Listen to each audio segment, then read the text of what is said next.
تو تمام عمرت با یه خطکش اشتباه اندازه‌گیری شدی. از همون اول بهت گفتن باهوش یعنی دکتر و مهندس، یعنی رتبه برتر کنکور، یعنی یه مدرک که یه روز قابش میکنی میذاری یه گوشه، بعد میبینی سالها گذشته و اون کاغذه فقط داره خاک میخوره. بهت گفتن هوش یعنی اینکه چقدر میتونی یه مشت اطلاعات رو توی مغز تلمبار کنی، یعنی با چه سرعتی مسئله ریاضی حل میکنی، یعنی چند تا اصطلاح خفن بلدی. ولی الان که یکم از زندگی رد شدی، خودت میفهمی یه چیزی این وسط نمیخونه. میبینی آدم‌هایی هستن که تو مدرسه و دانشگاه ستاره بودن، ولی بیرون از اون چهارچوب انگار گیجن. و برعکس، آدم‌هایی هستن که شاید هیچ وقت شاگرد اول نبودن، ولی توی زندگی واقعی یه جوری جلو میزنن که بقیه فقط نگاه میکنن. پس داستان چیه؟ داستان اینه که هوش واقعی خیلی وقتا ربطی به درس و مدرک نداره و ماکیاولی اینو میدونست. هوش واقعی یعنی اینکه بتونی روی واقعیت اثر بذاری.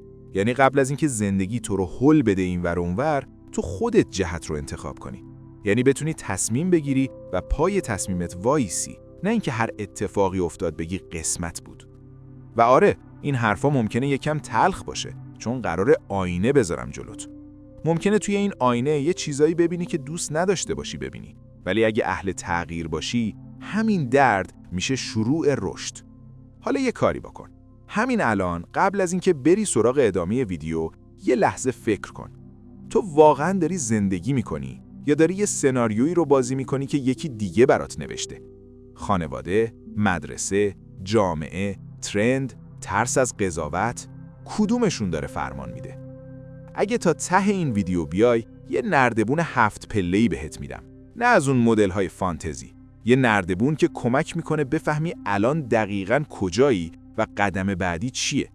اما یه شرط داره. باید به خودت راستشو بگی. چون اگه بخوای خودتو گول بزنی، این نردبون تبدیل میشه به یه ماکت قشنگ، نه ابزار تغییر. بریم. اولین پله شلوغ‌ترین پله است. جایی که اکثر آدما همونجا میمونن. پله اول، اتوپایلوت ها.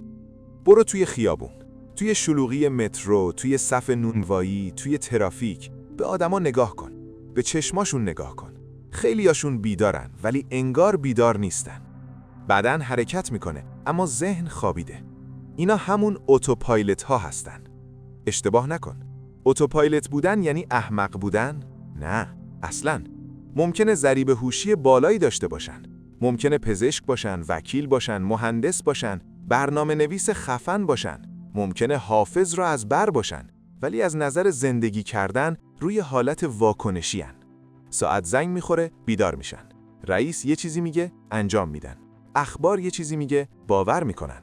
شبکه‌های اجتماعی یه چیزی رو ترند میکنن، میخرن. و بعد هم تهش با اطمینان میگن من خودم انتخاب کردم. در حالی که اگه یه بار ازشون بپرسید چرا، یکم مکس میکنن. بعد شروع میکنن جملات آماده رو تکرار کردن. جملاتی که از پدر و مادر شنیدن، از تلویزیون شنیدن، از کامنت ها خوندن. این آدما یه ویژگی مشترک دارن. اختیارشون دست خودشون نیست. وقتی حالشون بده، سریع دنبال مقصر میگردن. اگه پول ندارن، تقصیر دولته. اگه رابطه‌شون خرابه، تقصیر طرف مقابله. اگه از زندگی عقبن، تقصیر شانس و تقدیره. چون توی ذهنشون یه جور قرارداد نانوشته هست. من قربانیم.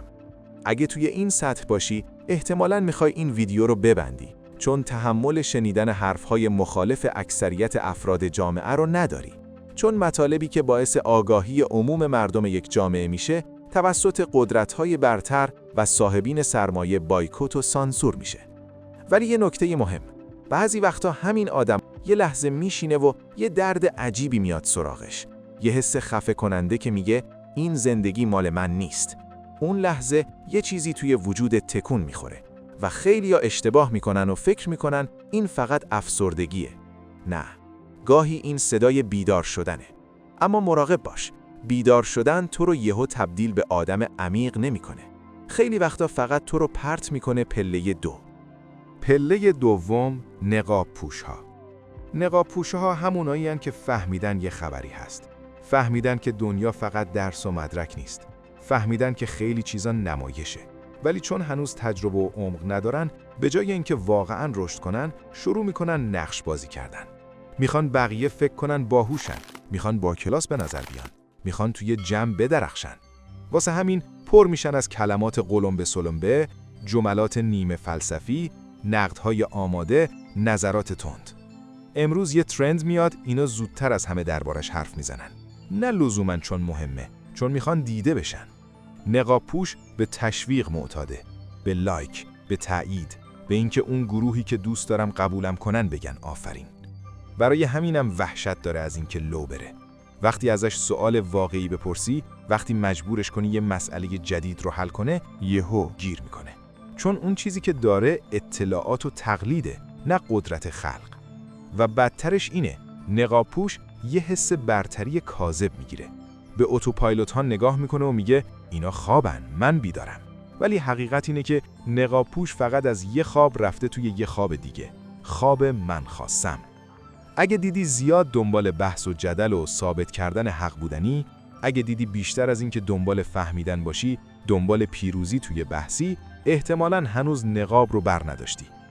ولی خبر خوب اینه، خروج از پله دوم ممکنه.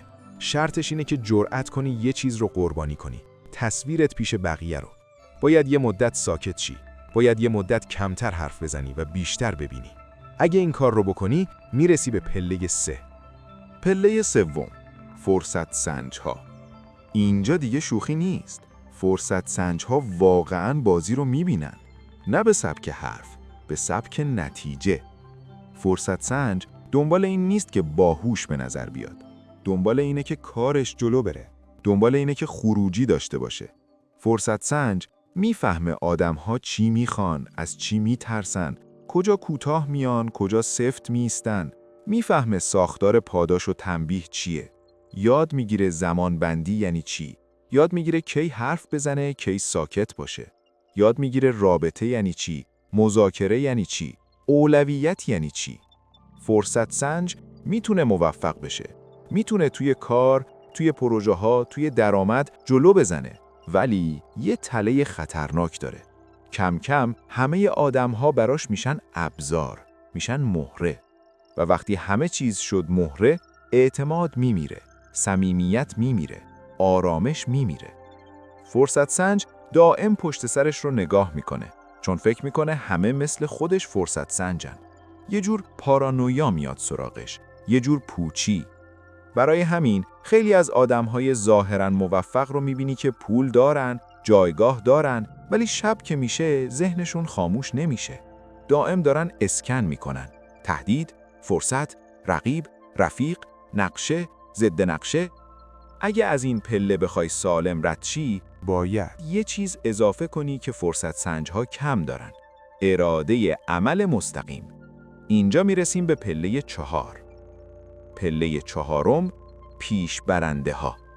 پیش برنده ها همونایی هن که فقط تحلیل نمی کنن، انجام میدن، جنم دارن، دیسیپلین دارن، میتونن توی بحران هم تصمیم بگیرن، میتونن انتخاب کنن و پای هزینش وایستن. پیش برنده اون آدمیه که توی جلسه وقتی همه دارن حرف میزنن، یهو میگه باشه من انجامش میدم و انجامش میده. نه با شعار، با خروجی. پیش برنده از تضاد فرار نمیکنه، از مسئولیت نمیترسه.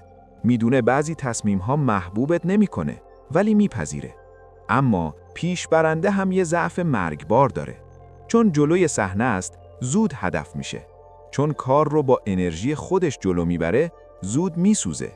چون عادت داره کنترل مستقیم داشته باشه، ممکنه گیر کنه توی این توهم که همه چیز باید با دست خودش درست شه. و اون وقت یه روز میرسه که خسته است. میفهمه اگه یه هفته بیمار شه، همه چیز میریزه. میفهمه قدرتی که به حضور مستقیم وصله شکننده است. اینجاست که یک ارتقا اتفاق میفته. فهمیدن این که همیشه لازم نیست هل بدی، گاهی لازمه جهت بدی. پله 5، جهت دهنده ها. جهت دهنده ها آدم ها رو هل نمیدن. محیط تصمیم رو میچینن. شرایط رو طوری میسازن که انتخاب درست راحت تر اتفاق بیفته.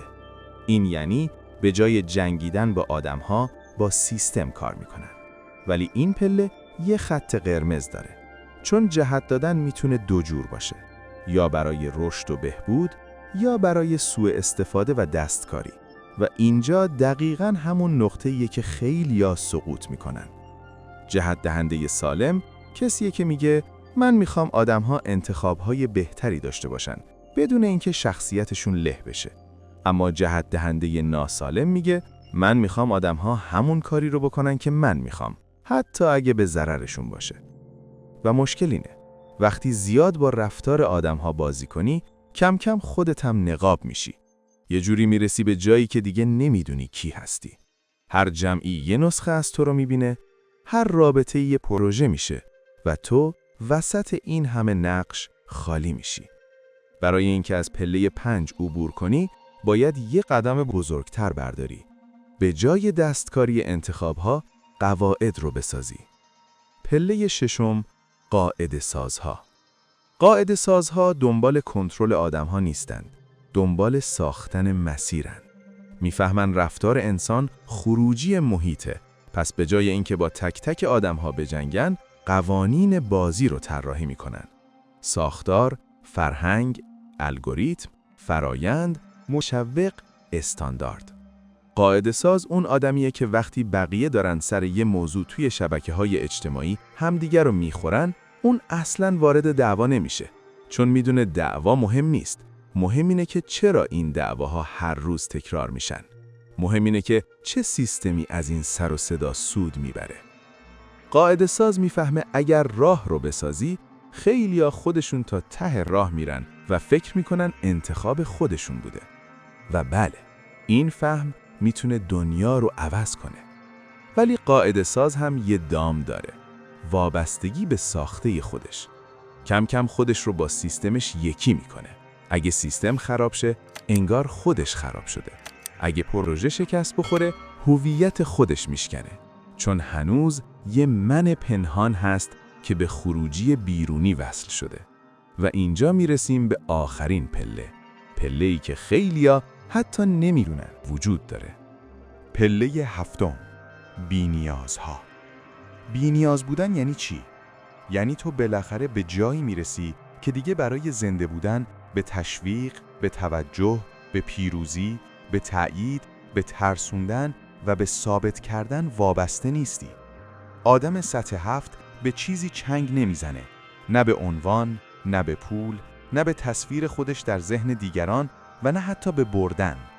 چون میفهمه هر چیزی که بهش چنگ بزنی دیر یا زود تو رو میکشه سمت خودش. و اینجاست که فرق ظریف اما مرگبار معلوم میشه. تو از آدم‌ها استفاده نمی‌کنی، باهاشون بازی نمی‌کنی و دنبال این نیستی که ثابت کنی بالایی. تو فقط کاری رو می‌کنی که باید بکنی. بی صدا، دقیق، بی نیاز. تو توی این سطح می‌فهمی هوش واقعی همیشه درباره اضافه کردن نیست. خیلی وقتا درباره کم کردنه، حذف کردنه. حذف اون عادت‌هایی که تو رو واکنشی می‌کنن.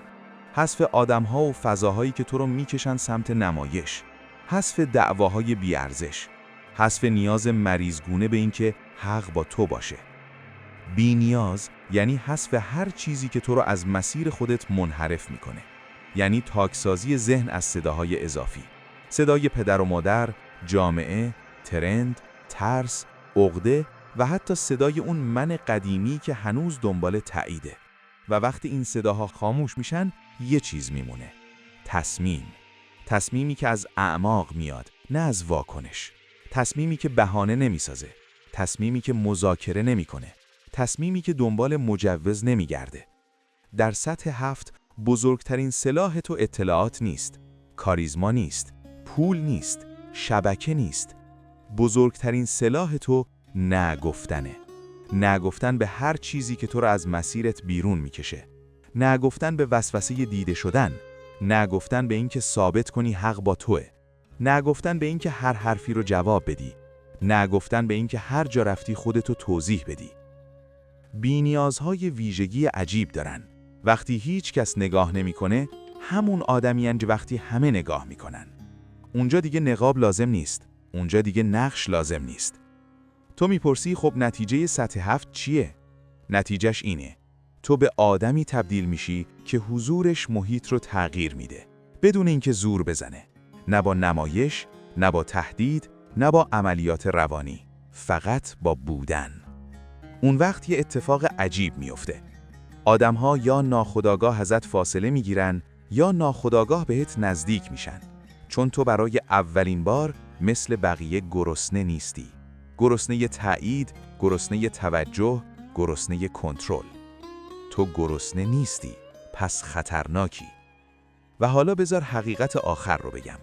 بیشتر آدم‌ها هرگز به این پله نمیرسن. نه چون نمیتونن، چون نمیخوان. چون این پله تماشاگر نداره، قهرمان بازی نداره. اونجا کسی برات کف نمیزنه، هیجان بیرونی نداره. هیچکی نمیفهمه چه جنگی رو بردی. اینجا فقط تویی و خودت. و الان تنها سوال مهم اینه: میخوای تا آخر عمرت جزو آدم‌هایی باشی که مدام روشون اتفاق میفته، یا میخوای جزو اونایی باشی که اتفاق رو خلق میکنن؟ بی سر و صدا ولی واقعی.